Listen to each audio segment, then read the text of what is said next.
script. You go through your play calling, you go through all the stuff and establish things, and it looks like it's going like clockwork right now for them. They'll run with Sanders, and he gets it down close to the 10-yard line. 7 yards on the pickup there, and it'll leave him with a 2nd and 3. Throwing on 2nd and 3. Wentz, and that is caught. It's Aguilar for the Eagle touchdown. Nelson Aguilar, his 4th touchdown on the year, as his guys are able to strike first here in this opening quarter. Elliott good with a PAT, and that makes the score 7-0. Now after the touchdown, here's Elliott on to kick it away. That's fielded in the end zone.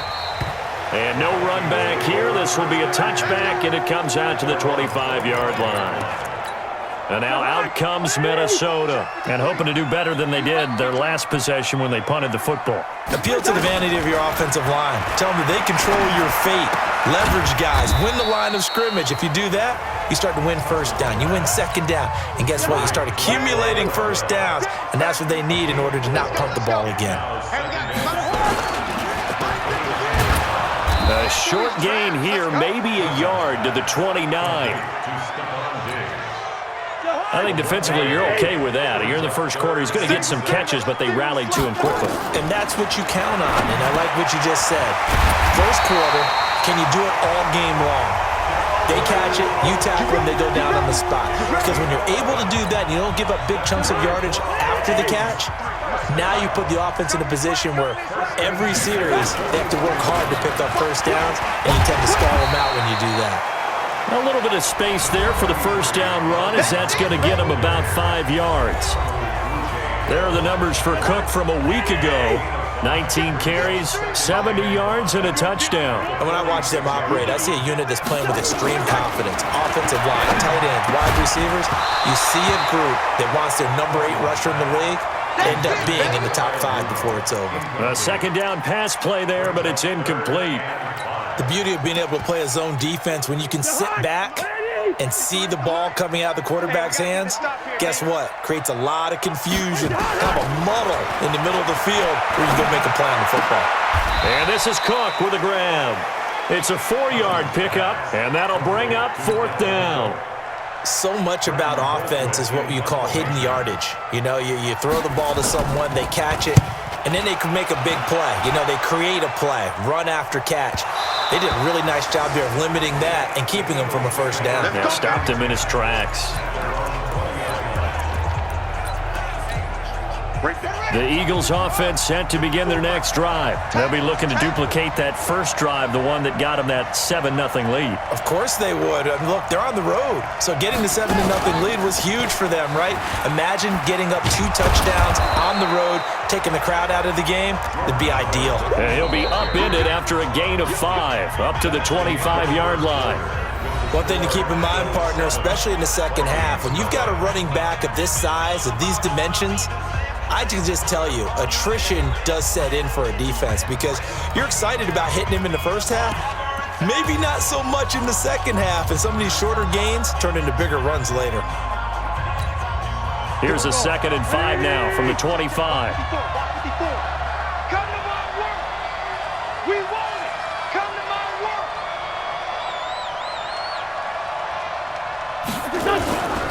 Now Howard. He'll have a first down past the 40. 19 yards to pick up there. Move the chains. They had 3 tight ends in on that set, and they were really good at blocking for their running back. And give them a lot of credit because in football nowadays, tight ends coming out of college often don't block very often. These guys have really developed into superior blockers, and that's why they use them in this formation so often. And this one's going to go the wrong way, losing yardage back at the 42. I like the strategy. Extra tight ends, extra beef. They want to run the football, but that means they probably want to run it inside. If you get strung out on the perimeter, you're in peril. Yeah, we saw the result, negative yardage. Mike, here we go. 180.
Trying the right side with Howard.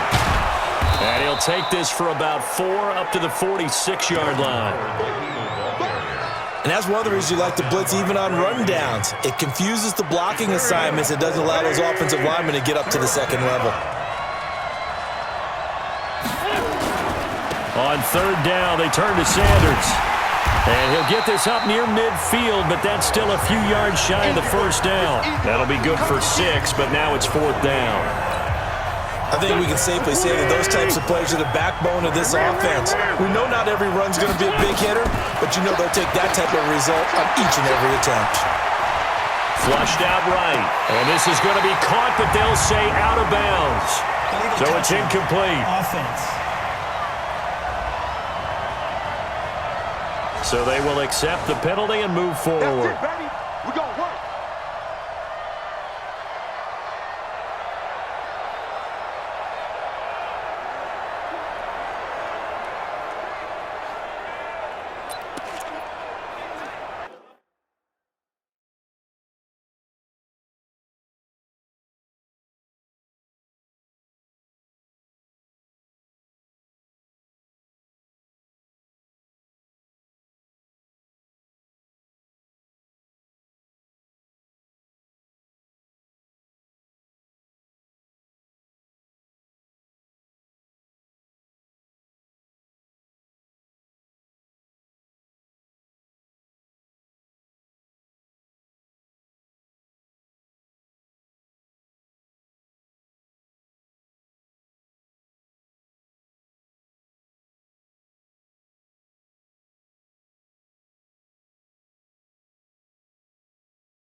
Here are the Vikings now to start their next drive. They've had it twice. They punted twice. Not the start they were hoping for. Not at all, and let's face it, every facility we visit, everyone talks about converting on third down, how big that is.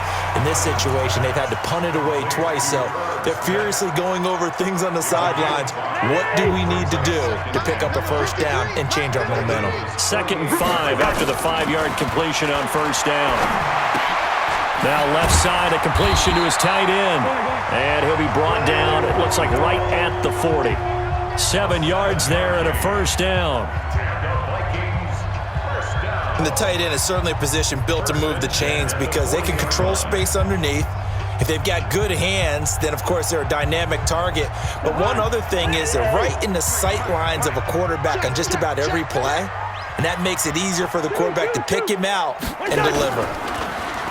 They go play action here on first down. And Diggs has it. Touchdown, Vikings. Stephon Diggs, his 6th touchdown of the season.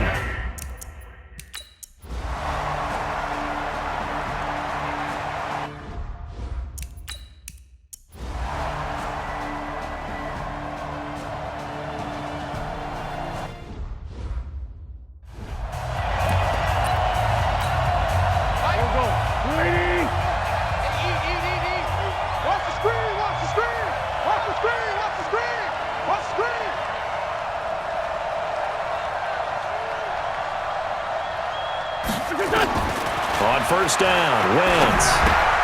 That's complete to Arcega-Whiteside. 7 yards, the pickup on the pitch and catch.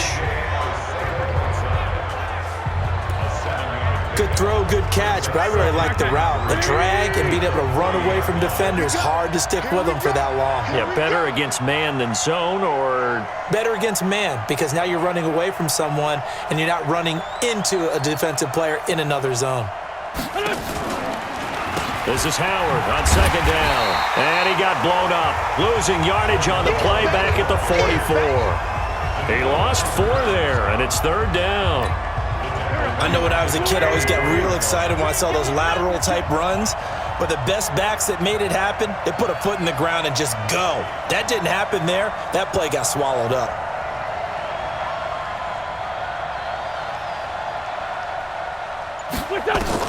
Now Wentz on third down.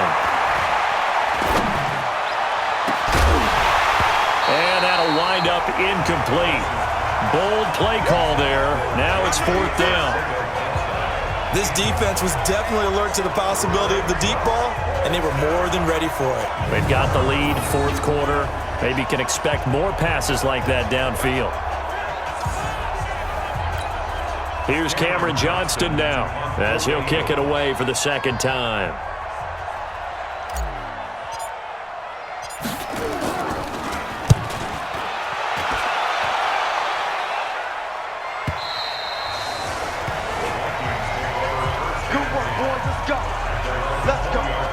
So here are the Vikings to take over. They lost 2 straight coming in, but good news for them right now. They've got the lead and the football.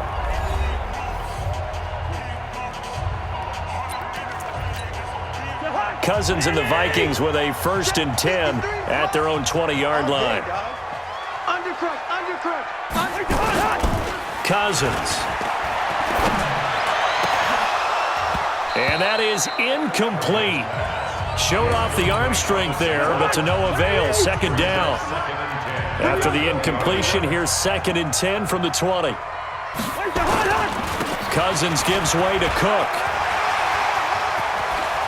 And past the 40 before he's out of bounds. Well, it is our business to analyze what we saw out there, and on that play, I saw a defense staying in base, not taking a chance, not blitzing, in a situation where they absolutely need the football back.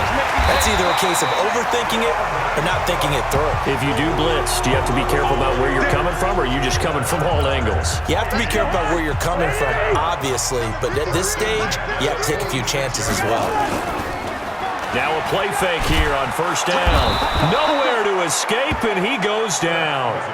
Fletcher Cox make that now 8 sacks for him on the season.